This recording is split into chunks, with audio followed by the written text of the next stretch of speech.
Perkenalkan, nama saya Priscilla Putri, NIM B1011911037. Baiklah, di sini saya akan menjelaskan metode pengalilan rang dan aplikasinya dalam bidang ekonomi. Pada bab pertama, yaitu latar belakang. Dalam kehidupan sehari-hari, baik disadari maupun tidak, optimasi selalu dilakukan untuk memenuhi kebutuhan. Tetapi optimasi yang dilakukan masyarakat awam lebih banyak dilandasi oleh intuisi daripada teori optimasi. Dalam masalah optimasi terdapat dua optimasi, yaitu fungsi optimasi tak bersyarat dan fungsi optimasi bersyarat. Banyak aplikasi dari permodelan matematika dalam optimasi fungsi yang mensyaratkan beberapa kondisi atau syarat untuk memperoleh suatu solusi optimal, di mana syarat tersebut yang mengoptimumkan fungsi tujuan. Persoalan dengan model tersebut dinamakan optimasi bersyarat. Optimasi merupakan masalah yang berhubungan dengan keputusan yang terbaik, maksimum, minimum, dan memberikan cara penentu solusi yang memuaskan. Selanjutnya, teori optimasi sangat aplikatif pada permasalahan-permasalahan yang menyangkut pengoptimalan, baik kasus maksimasi atau minimasi. Ada banyak metode optimasi yang berkembang mengikuti perkembangan terutama di bidang industri, perdagangan, dan bidang-bidang lain yang juga menggunakan teori optimasi.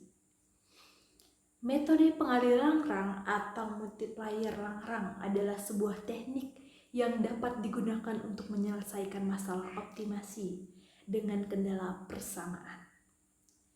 Sesuai namanya, konsep pengaliran rang dikemukakan oleh Joseph Louis Langrang pada tahun 1736 sampai 1813. Inti dari metode pengaliran rang adalah mengubah titik ekstrim terkendala menjadi persoalan titik ekstrim bebas kendala.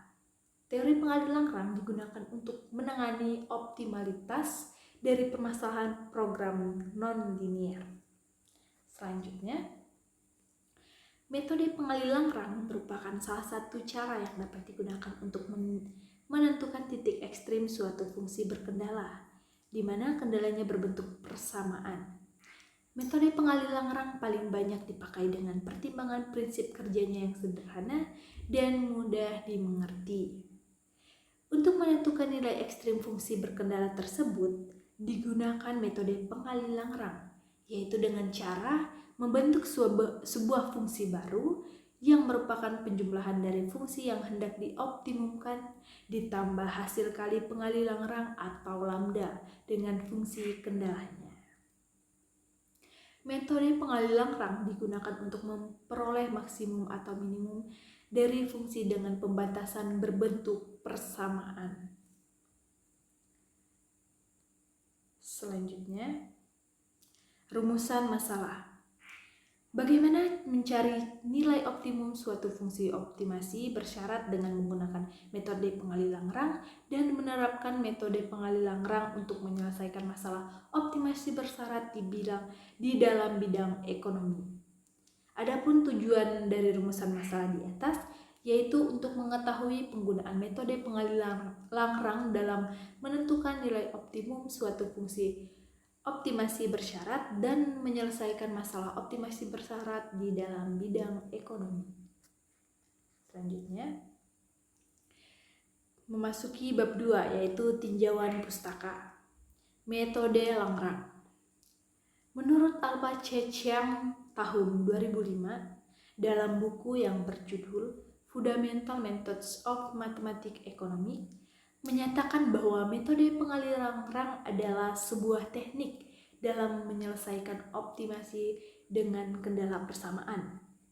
Jika permasalahan yang dihadapi adalah memaksimalkan fungsi XY dengan kendala GXY sama dengan C, di mana C adalah konstanta, maka fungsi Langrangnya adalah L sama dengan Fxy plus lambda C min G xy, di mana lambda adalah pengaliran rang dengan kondisi optimalnya diperoleh melalui Langrang Z sama dengan Langrang Y sama dengan Langrang lambda.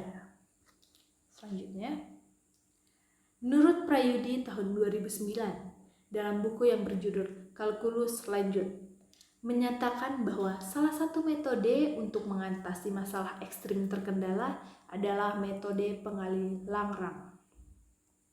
Metode pengalih Langrang dikembangkan didasarkan pada kenyataan bahwa ekstrim terbatas. Nilai ekstrimnya selalu terletak pada titik kritisnya. Metode pengalih Langrang menyediakan suatu metode aljabar yang cukup baik untuk menentukan titik kritis, sehingga masalah ekstrim terkendala dengan metode pengalih Langrang dapat diatasi.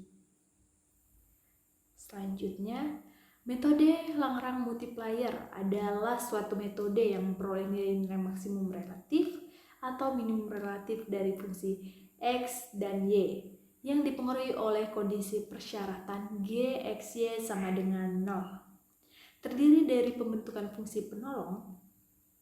Jika f, X, Y adalah fungsi yang ditentukan maksimum atau minimum relatifnya, dan G, X, Y sama dengan 0 adalah persyaratan yang harus dipenuhi, maka fungsi penolongnya berbentuk sebagai berikut.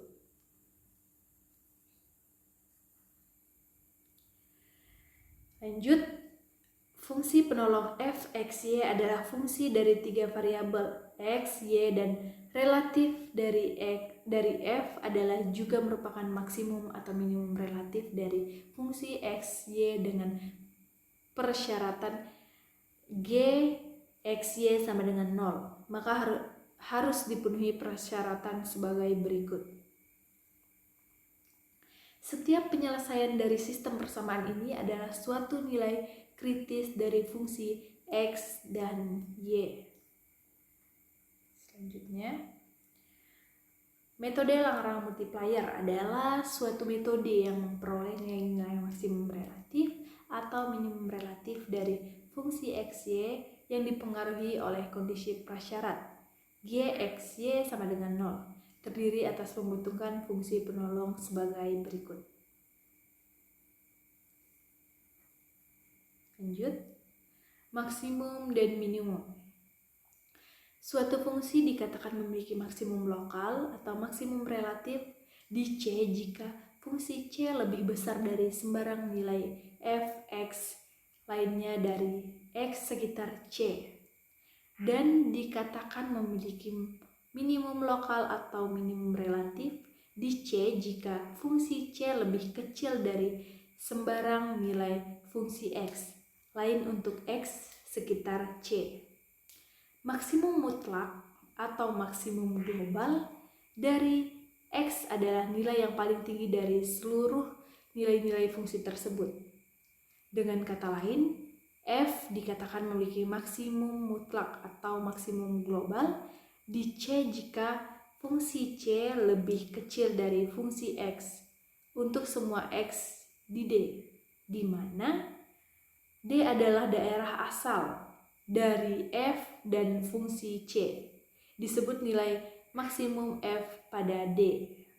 Sebaliknya, minimum mutlak atau minimum global dari F adalah nilai yang paling rendah dari seluruh nilai-nilai fungsi tersebut.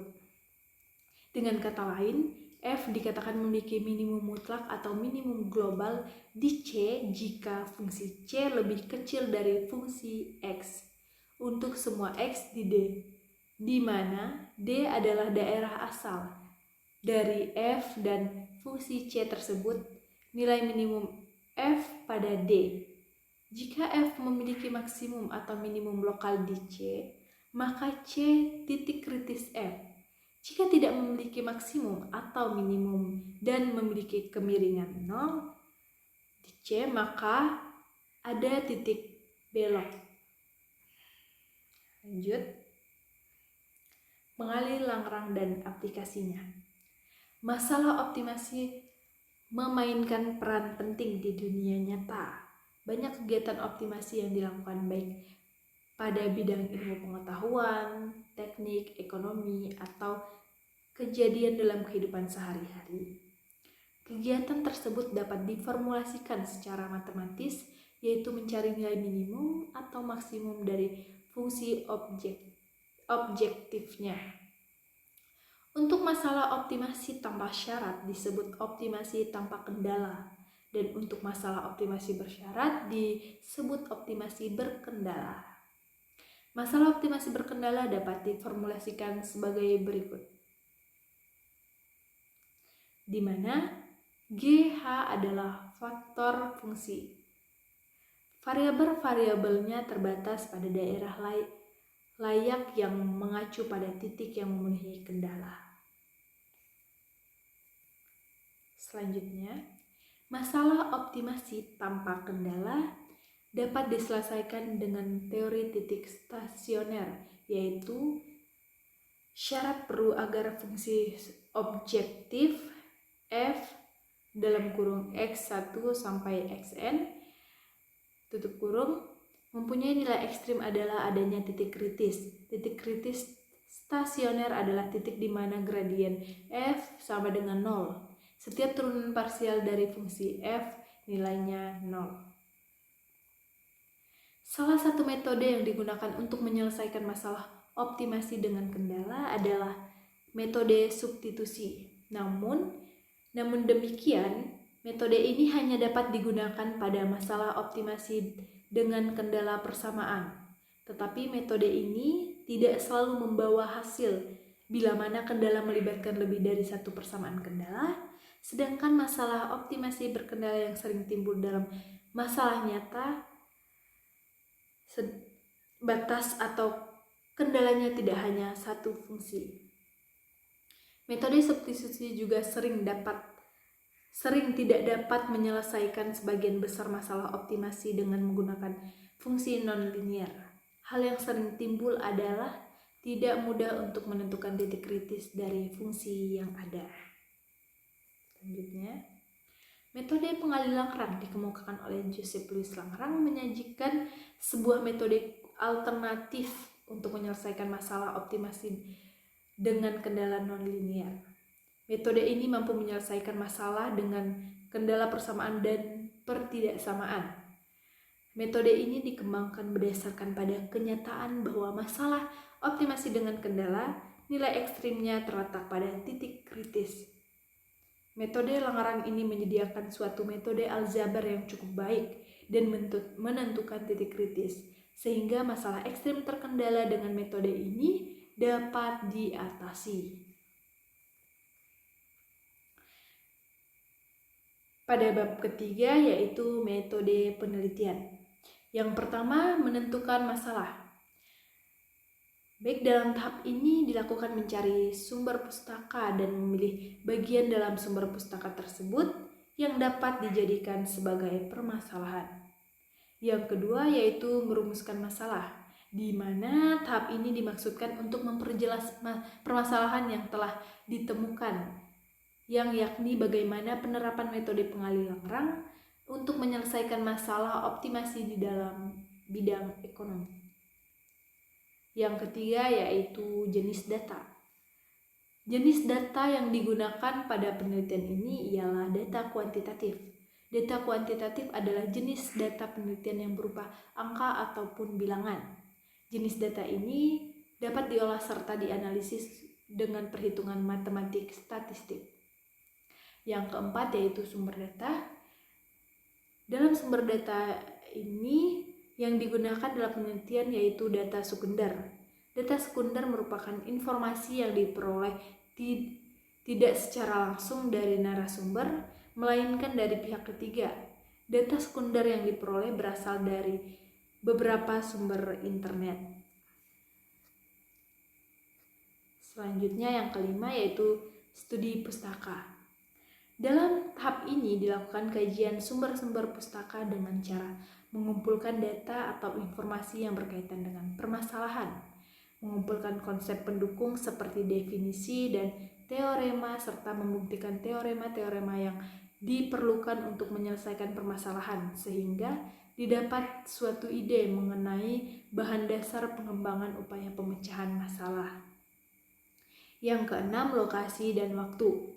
Penelitian ini mengambil dari beberapa sumber data dari internet yang berkaitan dengan materi metode Langrang. Waktu penelitian ini dibutuhkan selama 1-2 minggu untuk pengumpulan data yang diperlukan, yaitu pada minggu keempat bulan Maret dan sampai minggu pertama bulan April 2022.